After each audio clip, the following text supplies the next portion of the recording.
Hi guys, Rebecca Zung here. This is part 2 of episode 1.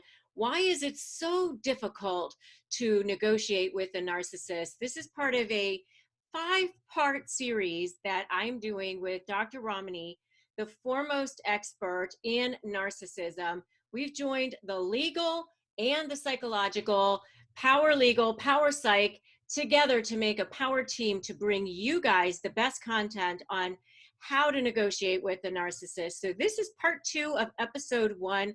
Why is negotiating with a narcissist so dang difficult? So enjoy this. And if you haven't watched part 1, make sure you go back and do that now. And if you haven't subscribed to my channel, make sure you do that now, because you definitely will not want to miss part 3. Make sure you watch till the end of this video so that when you get to part 3, you're all caught up on what we talked about in this episode. So now, without further ado, enjoy the episode. Before we get in too deep, because I could literally ask you, like all these questions clients bring, got to talk to your attorney, got to talk to your attorney, but I always wonder in the back of my mind, I wonder what the answer to that is part of this would be, it also helps if we understand the types of narcissism and how they may play out in terms of negotiation, okay? So, those of you who have watched my videos know that I've talked ad nauseum and read my books. It's all about the different types of narcissism and how they manifest. It does seem like there's going to be some similarities and differences on the basis of the type of narcissist we're dealing with. Something I've always wanted to bring home to everyone is the type of narcissist someone is often has a lot to do with the kind of day they're having. And by that I mean, any narcissist who's having a good run of it, they're making a lot of money, they got the stuff they want, they're getting the people they want, most importantly, they're getting the validation and the supply they want, more often than not are going to present as grandiose narcissists. Life's going their way. And so, but some people just tend to be more of the grandiose narcissistic type, and that's their baseline, okay? We know that in general, people who are narcissistic have empathy deficits, they're deeply entitled. The grandiose narcissists are obviously quite grandiose. They're arrogant, they have a propensity for rage, they do not regulate disappointment well, they're chronically seeking admiration, they're seeking validation, they are superficial, and they have not only difficulty regulating their emotions, but they're also incredibly sensitive in the face of criticism. They can dish it out, but they can't take it. The presentation of the grandiose narcissist then becomes someone who really is sort of like that person, that kind of, it can feel sleazy salesman-like, it can be like I'm the king of the world-like, it can be I've got all the answers, it can be annoying guy on the bar stool, or annoying gal on the bar stool. All of that said, what are the leading tips you have with, especially in a divorce setting, of how to negotiate with a grandiose narcissist? Well, so the grandiose narcissist is going to do everything they can to keep control of the situation. So the first thing they're going to try to do is try to get rid of your lawyer in some way, because your lawyer is the person who is now between the narcissist and the person who they want to control. And the lawyer now becomes the enemy, because that's the person who's going to actually maybe expose the narcissist for who or what they are, or maybe be between them and them getting the deal that they want or that they think that they should have. And so they're going to try to get the person to meet at Starbucks. Let's just meet at Starbucks. We don't need lawyers. So that's the thing that they're going to do. Okay. And they're going to say your lawyer is just after the money. I've heard that he or she, whatever it is that they can possibly dream up and say, that's what they're going to say, because they want you to get rid of the lawyer. So this is what I tell people all the time is, you have 3 choices. You can stay with this person and stay married to them, which I don't recommend. But I've got, me, y'all can read my book, and I got a whole bunch of videos telling you how to stay if you need to stay, because some people have to stay. Well, I don't recommend in the long run. I mean, if you have to stay for kids or you have reasons or whatever, but in the long run, you probably want to work this person out of your life. Number 2 is to take exactly what they want you to take with your pat on the head and walk away. But we already talked about that. Even if you choose door number 2, it's going to be a shifting thing. It's never going to be exactly, because if they think that you're just taking what they're offering, then they're like, well, maybe I should offer less or whatever, because they just want to mess around with you. And then door number 3 is, you're going to have to fight up against this person. So, don't have those meetings alone, because that this person manipulates you. The person's a liar. That this person is going to say and do whatever they can to get what they want, or to manipulate you. So don't do it. Don't have those conversations. And what I recommend for people to do in those situations is just say, I don't know, I'm just talking to my lawyer. Blame it all on your lawyer. Let your lawyer be the fall person. I don't know, I just want what's fair. I just want, what my rights are, and I'm going to let the lawyer sort it out. That's what I suggest that people do. So in all of my work working with individuals who are experiencing narcissistic abuse or in narcissistic relationships, my consistent, don't move away from a position is realistic expectations and radical acceptance. This person, to the point you're now getting a divorce, things have gotten so toxic. And I have to say, in narcissistic relationships, people let things get a lot more toxic than they would in another relationship where they simply grown apart from someone, because you've become so mentally confused. And with a grandiose narcissist, you're so used to being lorded over, you're so confused by the gaslighting. People are, and the grandiose narcissist plays that game really, really well, and you're burned out. So that idea of a Starbucks meeting is like, okay, fine, you're so exhausted. But then I say, realistic expectations, radical acceptance. This is a person who manipulates. It's who they are, it's what they do. Just like a scorpion stings, a narcissist manipulates. And to have realistic expectations that all of a sudden, now that you filed for divorce, now they're going to become an angel. It's not how it's going to go down. Oh, in fact, it's the opposite, because you no longer have value to that narcissist. In fact, you're a liability. Because as long as you were still in that narcissist world, and they thought that maybe you were for them in some way, or you have some value to them, then they're sort of measured a little bit more. But once you no longer have value, you are now the enemy, and so it is on. And they, I think in a subsequent video, we're going to talk more about all the different kinds of things that they do in a divorce setting. But, once you no longer have value to a narcissist, you are the enemy. And I also have to say, too, though, with a grandiose narcissist, what people do need to be prepared for psychologically is it's not over, they're not just going to start fight. They're actually going to try love bomb sequence 2, love bomb sequence 3, because in some ways, it's not that they want you back. They may. A lot of times, grandiose narcissists care deeply about what they look like to the world. They want to look like the Christmas card. They want to be the happy family. They have a whole narrative around, I just want to be the happy family. This matters to me. And it's a whole shtick that they're selling to the world. So they want to keep that back, but it's also a game. It's, can I lure the rat out of its hole? Can I bring this person back out? It's what it was from the jump. That's what love bombing is. So I know how to call that bluff right away. Which is? Get them to sign a post-nup right now. Okay, you want me back? I'll come back. Sign a post-nuptial agreement. That's great. Perfect. Now we know how they're typically going to react. Of course, they're not going to say yes. No, they're not going to. So now you've called their bluff. That's right. And they play on that vulnerability, and they say, really, a post-nup. So this really was just about money. And that's when the other person, the non-narcissistic person, who's already been so beaten down by this, who's already vulnerable to this, who already has issues around self-doubt, confusion, all the things that happen in narcissistic abuse, says, no, this wasn't about money, and they find themselves getting into the thickets and can often get pulled in. They want to seem noble. No, this was never about money. This was about you treating me with respect. And then I've seen many people at that point get sucked right back in with the grandiose narcissist. You know what I say to that? What's wrong with it being about money?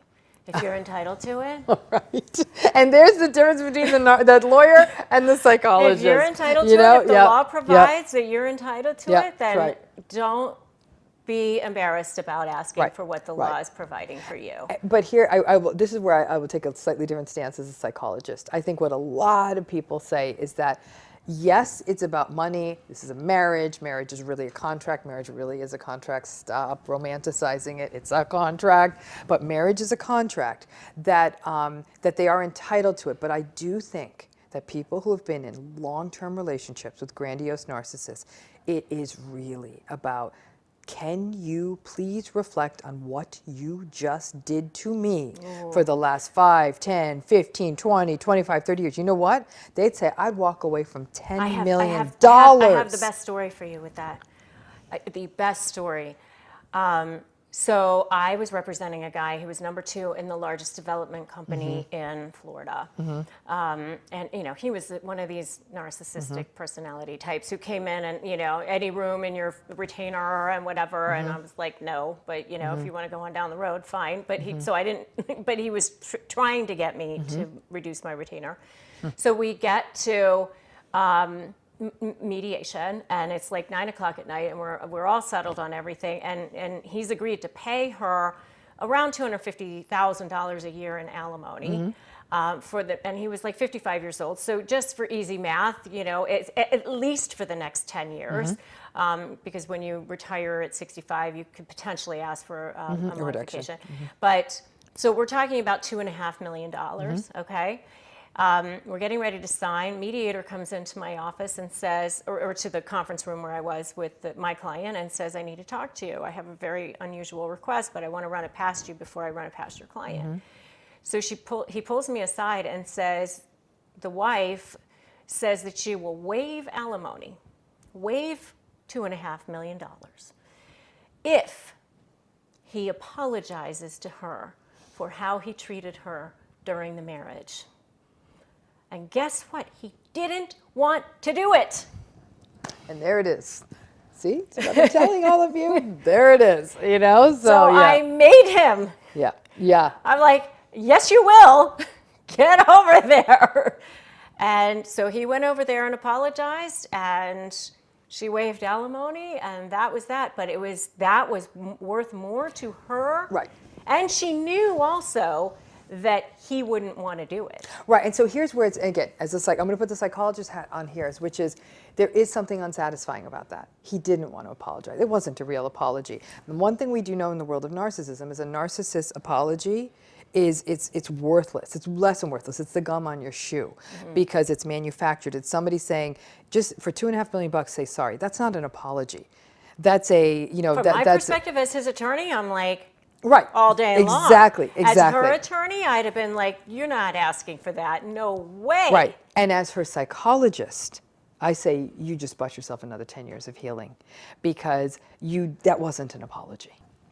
I think that the struggle becomes, you know, and again, this is where it's interesting to have the lawyer talk to psychologists, is that when the apology feels not authentic, the person says, you know, what was that? And I'll say it was nothing. It was, you know, it was window dressing. It's very difficult for a narcissistic individual to apologize because of the shame factor, because of the insecurity factor, because of the lack of capacity for them to exercise empathy, right? What he does, that client of yours, he doesn't believe he caused her pain. Right. He doesn't. He just wanted his money. Right. Okay? She was in pain and the other person didn't acknowledge it. It's looking into the mirror that doesn't look back. And that's there, to wit, is the conundrum where I might say, okay, if you know, I would tell somebody, get the money, then at least you can get the therapy. Because, exactly. You know, that's, I mean, hey, from my perspective as his lawyer, my job was to advocate for him. Right. So it wasn't my job to say no to that. Right. It was my job to say, get your butt in there and apologize. Right, right. Yes. I mean, you know, because that's the kind of thing that he would have come back to me on later and said, why didn't you make me? That's right. And exactly, and blame you. But my job is to tell that woman, you didn't get a real apology. What can we learn from this relationship? I'm sure she probably regretted it. Maybe, who knows what her financial situation was, you know? Maybe, who knows what I don't know her mindset is, but at the end of the day, I would have said, you know, how do we help you learn from this so you never pick someone like this again? You know, that's really what it is. Because how do we learn from this? People do pick. So, you know, just as a twist here, because we do talk about, while the grandiose narcissist is the most common, the one we see the most, there are these other subtypes, what we often call the covert or vulnerable narcissists. This is what I often view as the more victimized narcissist. When you meet them, they're often a little bit more sad, they're softer, they're not as in your face. In fact, a lot of people want to rescue covert narcissists. They're like, if this person just got a break, they'd be fine. What they don't realize is right under the surface is this tremendous amount of contempt. Yes. Contempt for other people, contempt that other people have it easier, contempt that life didn't go on, Jealousy. jealousy and envy, and Yes. all of these kinds of emotions. And the insecurity in the covert / vulnerable narcissist is much greater. Yes. Would you say then, are there any other unique elements of negotiation then that come up with covert narcissists? Well, so they're not going to be as in your face, and it's not going to be as obvious to the divorce lawyers or to the judge. So the judge might say, oh, this poor person, and fool everybody. And especially because the covert narcissist tends to be more passive aggressive. And so it's easier to explain away the things that they will do, you know, so they might, you know, inadvertently send an email to somebody, oh, oops, it was an accident. And you know that it wasn't an accident because you've been living with this person for years. So they're much more adept at hiding the kinds of things that they're doing. So in my opinion, they're actually more toxic in a lot of ways. Can be, yeah, absolutely.